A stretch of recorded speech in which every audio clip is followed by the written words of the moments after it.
Olá, queridos, bendito seja o nome do Senhor, porque estamos juntos estudando outra vez. Que essa seja a sua primeira oportunidade toda manhã, que seja a oportunidade de abrir a palavra de Deus e fazer o seu culto, estudando a palavra da vida. Louvado seja o nome de Deus que nos deu a Bíblia, louvado seja o nome de Deus que, quando o homem entrou em dificuldade, ele deu a solução, o nosso grande Criador, mantenedor e Salvador, cuidou de nós. Hoje nós vamos estudar uma outra coisa importantíssima que vai fazer parte da sua vida para sempre, para toda a eternidade. Vamos orar juntos? Querido Deus e amado Pai, louvado seja o teu nome por nos ensinar mais este detalhe sobre arrependimento e seus resultados. Abençoa-nos agora em nome de Jesus. Amém. Querido, o que é pecado? Você sabe o que é pecado? Segundo o que Deus vê, o que Deus entende que é pecado, abra sua Bíblia, por favor, em 1 João, lá pertinho de Apocalipse, 1 João. Lembra que tem o Evangelho de João e depois tem mais 3 cartas, né?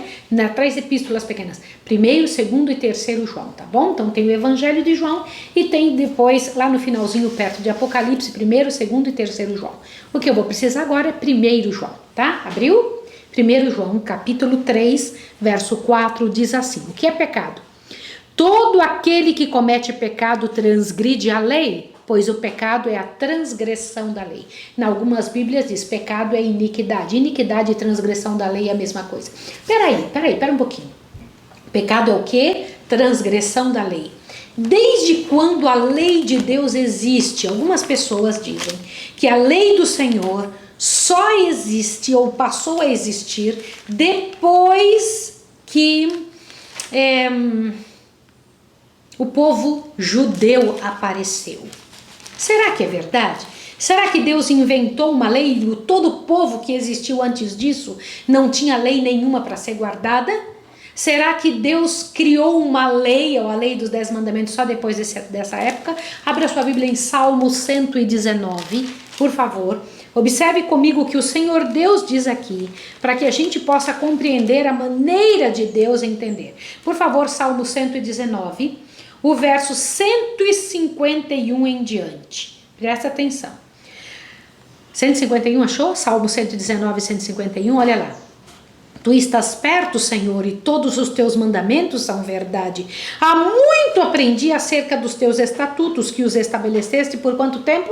Para sempre. Aí mesmo no 119, verso 160. Todas as tuas palavras são verdadeiras, e todas as tuas justas leis são eternas.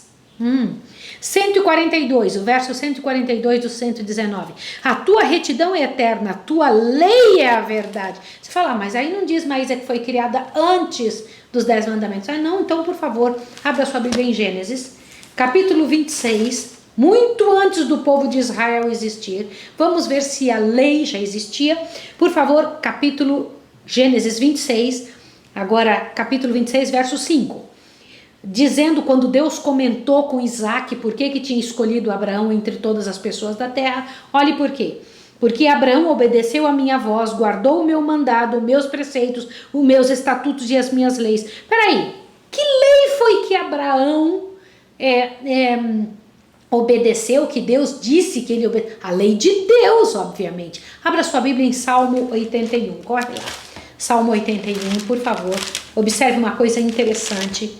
Salmo 81, eu sei que isso vai crescendo na sua cabeça, para que você entenda que algumas coisas que as pessoas têm dito para nós não são verdade, e nós precisamos saber a respeito disso para que nós possamos compreender qual é a vontade de Deus. Salmo 81, por favor, olha lá. Eu gostaria que você entendesse. Verso 5. Ordenou como estatuto para José, quando saiu contra a terra do Egito, onde ouvimos a língua que não entendíamos, ordenou como estatuto para José. Eu sei que isso daqui está falando de José como referência a seu povo. Peraí, essas pessoas do passado não tinham lei para guardar? Peraí, quando a palavra de Deus diz que Satanás peca desde o princípio, porque ele é assassino desde o princípio, Peraí, você tem que entender isso. Satanás peca desde quando? O princípio dele é chamado de assassino desde o princípio. Aonde está escrito a lei para não matar? Nos 10 mandamentos. Quer que eu te comente uma coisa? A lei de Deus é seu próprio caráter. A lei de Deus é o governo dele. O governo de Deus tem sua lei, porque não existe governo sem lei, senão é anarquia. O próprio Deus tem suas justas leis. E esta lei justa de Deus já tinha sido dada a Adão, e foi esta lei que Adão transgrediu, porque ele pecou. Pecado é a transgressão, a lei de Deus, é desobediência. Peraí, Adão era puro e santo, pio, sem nenhum problema, sem nenhum pecado. O que ele se transformou após o pecado? Essa é uma parte interessante. Qual a condição da natureza do homem depois do pecado? Abre a sua Bíblia em Gênesis 6:5. Dê uma olhada, que coisa tremenda. Quando eu leio isso daqui, meu coração se enche de preocupação. Gênesis, capítulo 6, a condição natural do homem, qual é? Gênesis 6, verso 5 diz assim: viu o Senhor que a maldade do homem se multiplicara sobre a terra, e que toda a imaginação dos pensamentos do seu coração era má continuamente. Irmãos, vocês conseguem entender a grandeza desse texto? Deixa eu comentar uma coisa com você. Não é o que a gente vê hoje? As pessoas parecem que querem o mal todo o tempo. O coração do homem maquina o mal, tenta passar a perna em um, mente, rouba, adultera. O coração do homem, essa é a natureza do homem. Salmo, abre a Bíblia em Salmo 51, corre lá.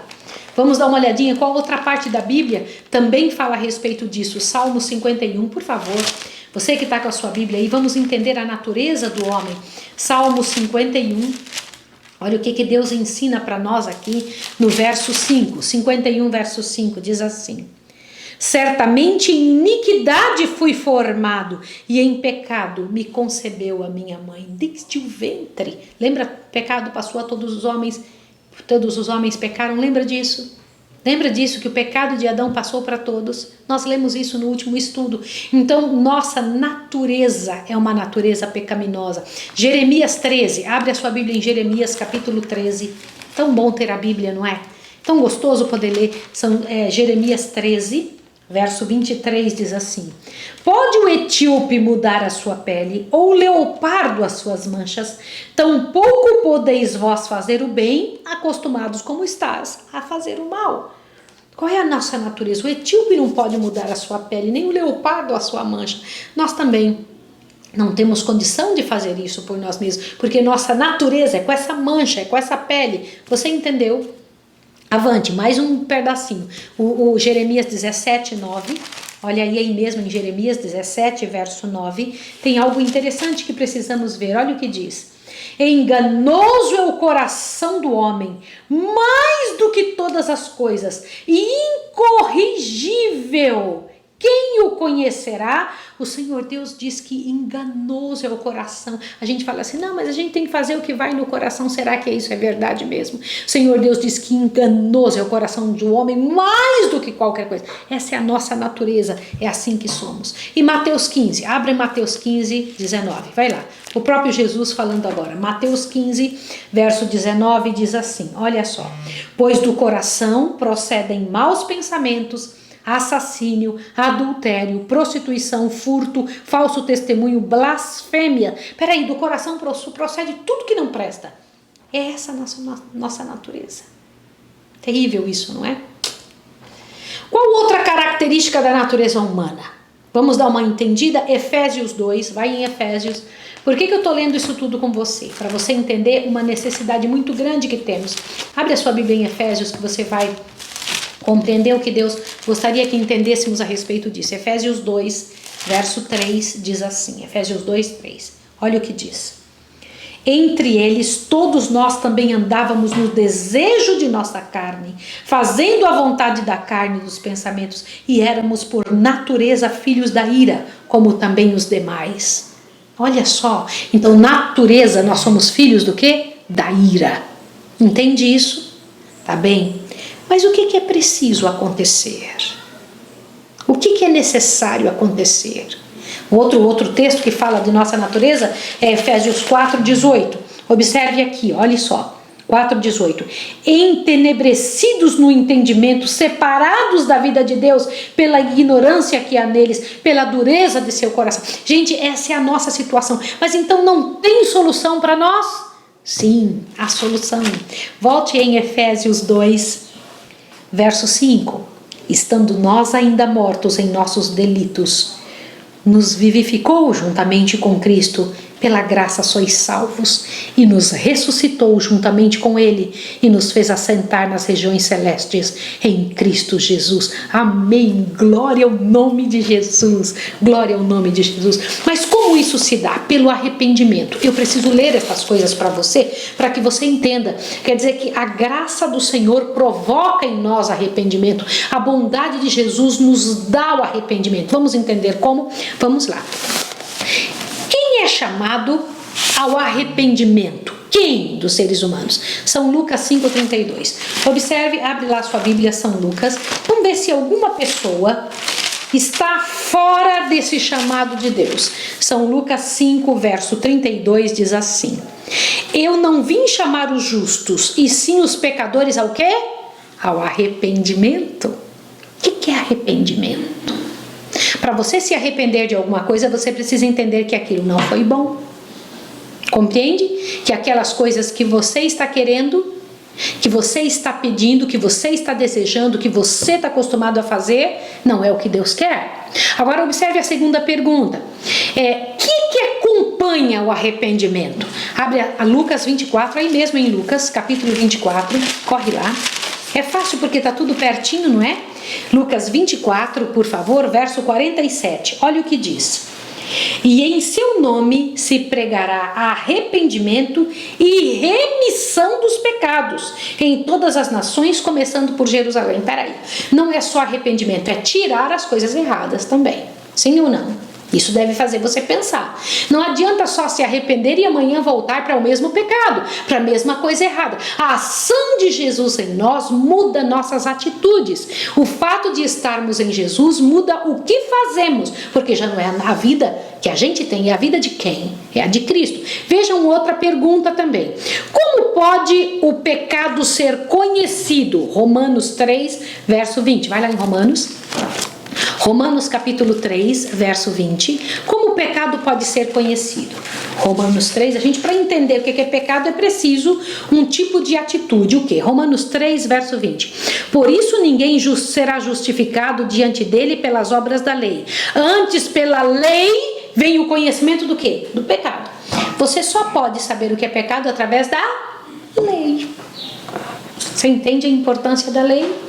A lei é como um espelho, ela mostra para você onde está errado. Quando você olha no espelho, você enxerga as manchas que tem em você, se alguma coisa não está certa, se alguma coisa precisa ser ajustada.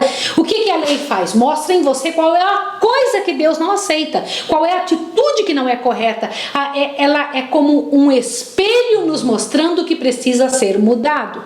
Não acha interessante isso? A lei não salva ninguém. A lei é o que nos mostra aonde está o pecado. O que é pecado diante de Deus, tá bom? Vamos avante, mais um pecado. Então, quantos são pecadores? Romanos 3:9, olha o que está escrito aqui.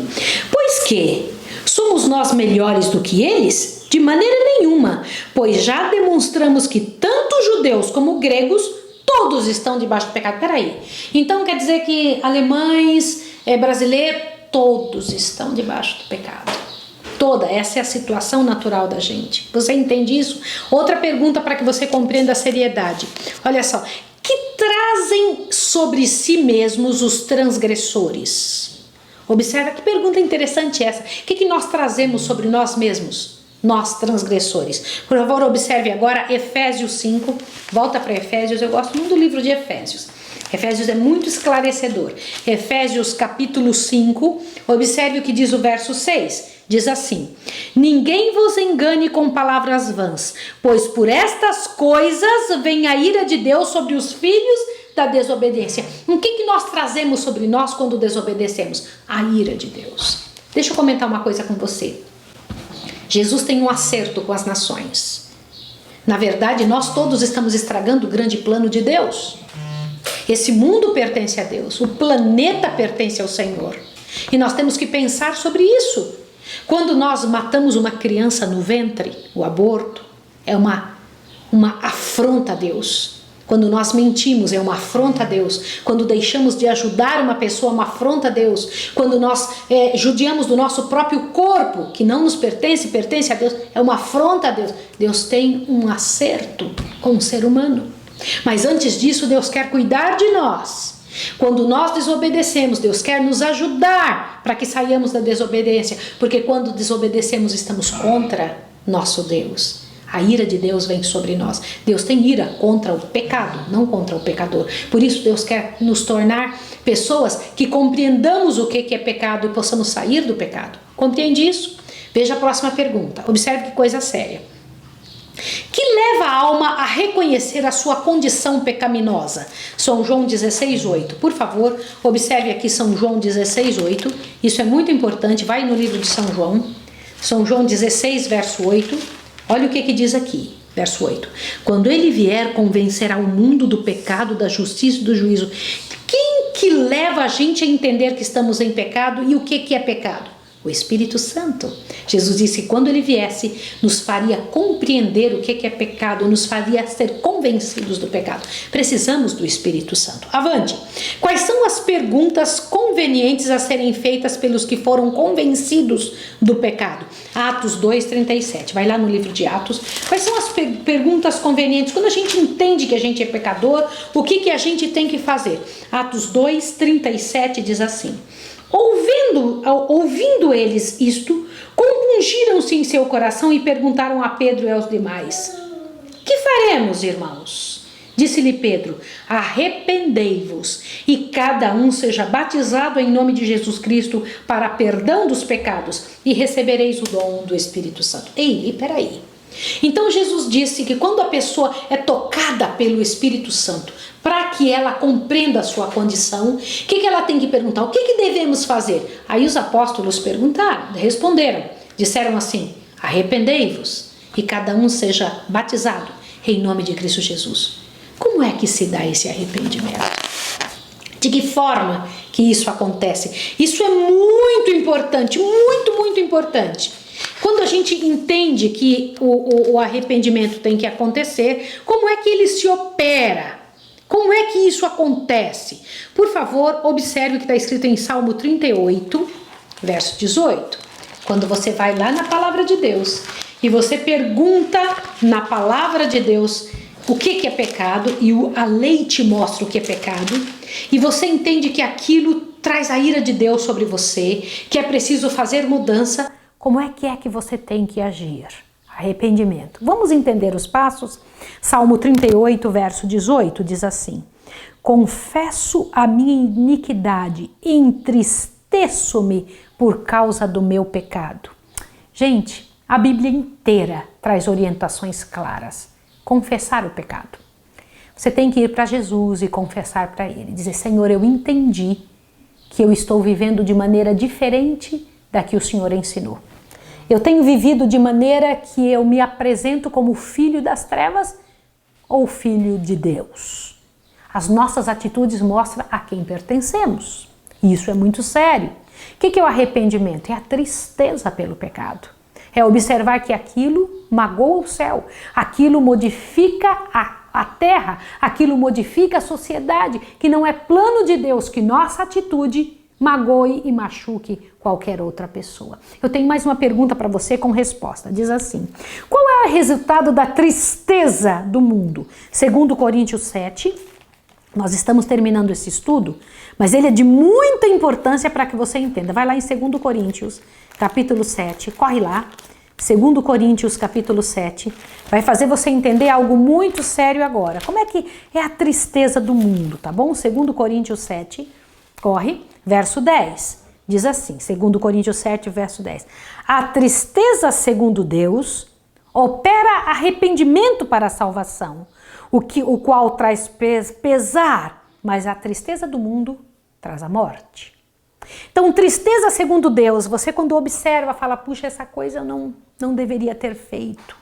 Não é assim. O que isso gera? Olha, veja o verso 10 de novo. A tristeza, segundo Deus, opera arrependimento para a salvação, o qual nos traz pesar, mas a tristeza do mundo opera a morte. Você entende isso? Isso é sério ou não é? Isso é muito sério. Tenho mais 3 perguntas. O que devemos fazer então? Quais são as coisas que devemos fazer? Mas antes disso eu quero comentar um detalhe que João Batista, comentou para os saduceus a respeito dessa situação. A pergunta é: que disse São João Batista aos fariseus e saduceus quando os viu chegar para serem eles batizados? Mateus 3:7. Quer ver? O que foi que João Batista disse quando algumas pessoas vieram ser batizados? Mateus 3, verso 7. Diz assim: mas vendo ele muitos dos fariseus e saduceus que vinham ao batismo, disse: raça de víboras, quem vos ensinou a fugir da ira vindoura? Como assim? Quem vos ensinou a fugir da ira vindoura? Quem é que nos ensina a sair da ira que vai vir? Quem é que nos educa? Quem é que nos fala o que precisa? Olha bem, que lhes disse devem fazer? Mateus 3:8. Olha só. Produzir, pois, frutos dignos de arrependimento. Produzir frutos. O que são os frutos? Nossas atitudes dignos de quem foi arrependido, de quem mudou de vida. Nossa, eu acho isso tremendo. Eu acho isso muito sério. Mais uma pergunta para você. Quando Deus mandou aos ninivitas uma mensagem de advertência, como mostraram eles seu arrependimento e qual foi o resultado? No Antigo Testamento, Deus havia comentado com o profeta Jonas, lembra Jonas da baleia? É isso mesmo.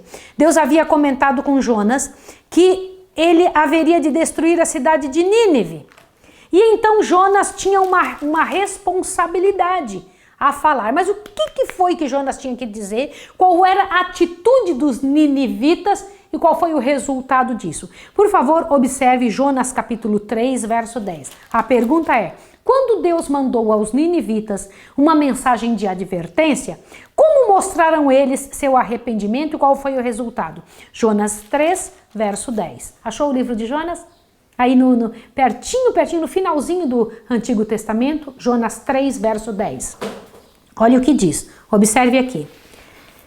Olha só, perdão, aqui está em Miqueias, Jonas 3, verso 10. Olha o que diz. Quando Deus viu as obras deles, como se converteram do seu caminho, Deus se arrependeu do mal que tinha dito que faria contra eles e não fez. Como assim? Quando os ninivitas ouviram dizer que sua cidade seria destruída e todos eles também, eles rapidinho mudaram de comportamento. E quando Deus viu isso, mudou de atitude com relação a eles. Não fez o que disse que haveria de fazer. Entendeu isso? Então eu tenho mais esta pergunta. Que ou quem leva os pecadores ao arrependimento? Nossa, isso é tão interessante. Eu quando paro para pensar que nem o arrependimento vem da gente mesmo. Parou para pensar isso? Até o arrependimento é Deus que dá. Você tem que pedir a Deus que te ajude. Quer ver o texto? Observe. Que ou quem e quem nos leva ao arrependimento? Por favor, Romanos 2. Vamos lá em Romanos. Rapidinho. Romanos capítulo 2. Isso vai encher o seu coração. E você vai ver que nós dependemos mais de Deus do que somos capazes de dizer. Romanos capítulo 2, verso 4. Gente, eu acho tão bonito estudar a Bíblia, porque além de dar uma clareza muito grande para o nosso coração, também nos deixa com a certeza de algumas coisas. Romanos 2, verso 4 diz assim: ou desprezas tu as riquezas da sua bondade, tolerância, paciência, ignorando que a bondade de Deus é que te leva ao arrependimento? Como assim? Peraí. O que nos leva ao arrependimento? A bondade de Deus. Quando eu paro para pensar nisso, eu fico com o coração cheio. Eu fico com o coração cheio mesmo diante do Senhor. Meus irmãos, que glória! Me permita mais um texto? Minha pergunta é: o que Deus faz quando a gente vai e confessa para Ele? O que Ele faz? Abre a sua Bíblia, por favor, em Salmo. Abra a sua Bíblia e encha seu coração comigo. Salmo 86, é muito lindo isso. O que diz aqui? Salmo 86, verso 5. Tu, ó Senhor, és bom e pronto a perdoar, e abundante em amor para com todos os que te invocam. Louvado seja o nome do Senhor. Não é lindo isso? Isso não é bonito? Isso não é grandioso? Isso é para você e é para mim. Isso é bênção de Deus para a sua vida e para a minha, para a nossa história como povo do Senhor, como servos dele, como filhos dele. Ele está pronto a lhe perdoar. Eu quero orar com você agora sobre isso. Eu quero pedir a Deus, Senhor, em nome de Jesus, me ensine a me arrepender. Manda teu Espírito para eu conhecer o pecado. Me ajude a vir atrás e observar na tua lei como um espelho, para que eu entenda quais são as coisas que o Senhor não quer. Não quer a tua ira sobre mim. O Senhor que é cheio de amor, que tem amor para com a minha vida. Para isso, eu preciso me arrepender e o arrependimento só vem dele. Vamos orar a Deus pedindo isso? Quero orar com você. Querido Deus e amado Pai, louvado para sempre seja o teu nome, porque o Senhor proveu tudo. O Senhor proveu a vida, quando nós entramos em dificuldade, o Senhor proveu a solução, nos devolve a vida, mas também nos ensina a nos arrependermos, nos ensina, Senhor Deus, e nos dá o arrependimento. E o Senhor ainda diz que é pronto em perdoar. Louvado seja o teu nome por teu amor. Abençoa essa pessoa que está nos ouvindo, em nome de Jesus. Amém. Deus abençoe você e até o próximo estudo.